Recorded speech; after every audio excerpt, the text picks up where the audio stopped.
especially no doubt. You still talk to him like that, huh? And some of your key players here, it's just constant evaluation, challenging them to be good defenders, and sharing the ball. What do you tell these guys? I think more than anything is growth, and growth in the areas that they're going to need to play for the Sacramento Kings. So what are those things? Like, it's good to score, it's good to do these things, but what is going to get you on our main club and be a contributor? And all of them did that tonight. Keon still locked in on the defense. Mason was better on the defense. Then I challenged him to start getting his teammates involved. Colby continues to be on both ends of the ball solid, but there's growth in those areas, but they have to be consistent to make sure that it applies to our team, not just some of them. Yeah.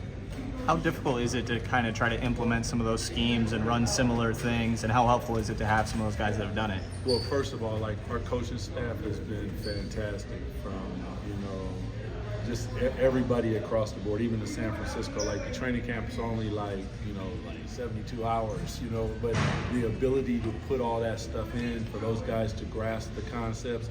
And what I told them in there was, guys, like, to play that way in summer league just touches my heart from the standpoint that it's not a selfish style of basketball, and most times in the summer league it's like, I got to get mine because I got to show that I can, and that's what I'm trying to convince them. Like, a lot of people are trying to see what you can do for their team, not the fact that you're going to go and score 30 points. If you do, that's great, but those guys all contributed across the board for each other, and I think that is the greater thing that I take away from this. I know there's not a lot of time to practice and anything like that with not just the Cali Classic, but all of Summer League in Las Vegas. But what about tonight's effort did you see that makes you excited to get back to work with this group?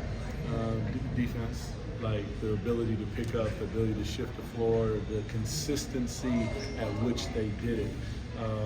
That's huge. I mean, the pickup point was on the other side of half court. The physicality was there. The shifts were there on the backside, so they couldn't advance the ball up the floor. Like, that's what I want to see, and I'm pretty sure, like, that's what Coach wants to see as well. And I'm just a conduit to try to make that happen. But that's probably the biggest thing is defensively. Like, offense, there was really some good plays. The ball was moving around, those type of things. Like, our offense has continuity because that's how it's formulated. But the ability to defensively continuously stay locked in is more for what I'm looking for. Doug, You've been out with Domas most of the summer. How impressed are you by some of these young guys? There's Keon, there's Jones, how they're coming back in different shape?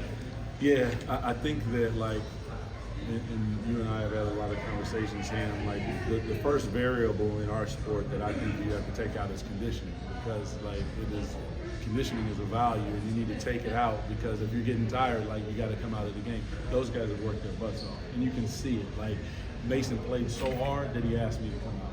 Like, that's a compliment to him and what he's doing. Kobe's the same way, Keon's the same way, and our other guys are learning that is what we expect here in Sacramento from playing. Doug, you've seen a lot. What do you think about his play? I'm a big fan of he like, his ability to protect the rim, his ability to run the floor at that size. He stretches the floor vertically, which is huge, so we can run him in pick and rolls, and he gets downhill. I was just convincing him and try to, like, shoot the ball, man. It'll go in because we're gonna work with you. But that's one thing that I want him to continue to work on. But and it's just his presence, like, really good kid. Like, everything that I ask of him, he does it with no questions. Like, next level. You know this fan base so well, and you've seen some pretty cool moments. So you know what are the presence like. DeRozan would be in here, coming here.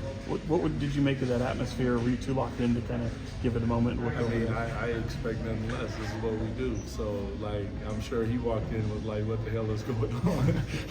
But this is Sacramento, and this is, like, once people get here, they understand. They don't get it when they're not here, but once they get here, they get it. And we'll get there. We're gonna get there. Are you going to go with the same lineup tomorrow, same minutes breakdown, or do you switch it up? You scouting? I'm just asking. No. I'm not really sure. We're gonna look at the film. I mean, I would think so. Those guys played at a really high level. Jodo was fantastic off the bench. Like his defensive presence, his length, his communication, like everything. But I'm not 100% sure. But I would probably say yes. You know how this game continues to grow internationally. What did you make of the Chinese national team and the opportunity to play them? Yeah, it's an honor to more than anything.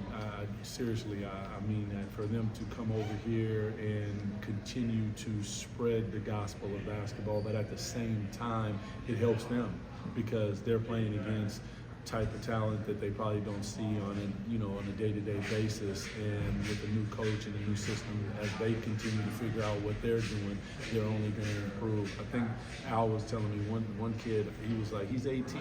I was like, that guy is 18? You are lying.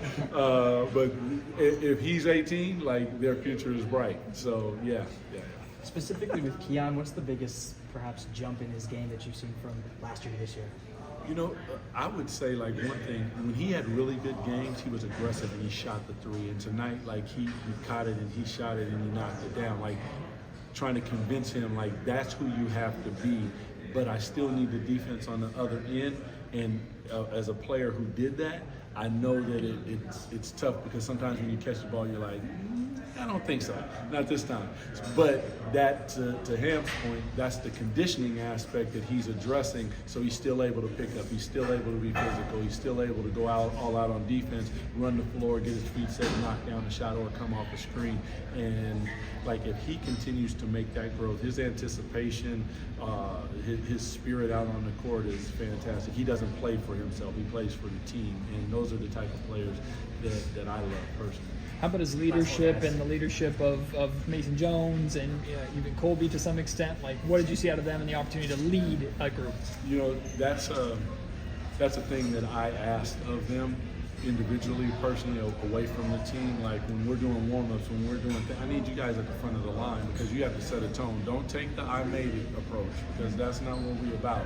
This is an opportunity for you to grow so that you can make another step on the team, not like lay back. And they've all, like I think you've seen it, like the way that they approached the game, the way that they came out and set the tone, like for a coach, that's all I can ask for.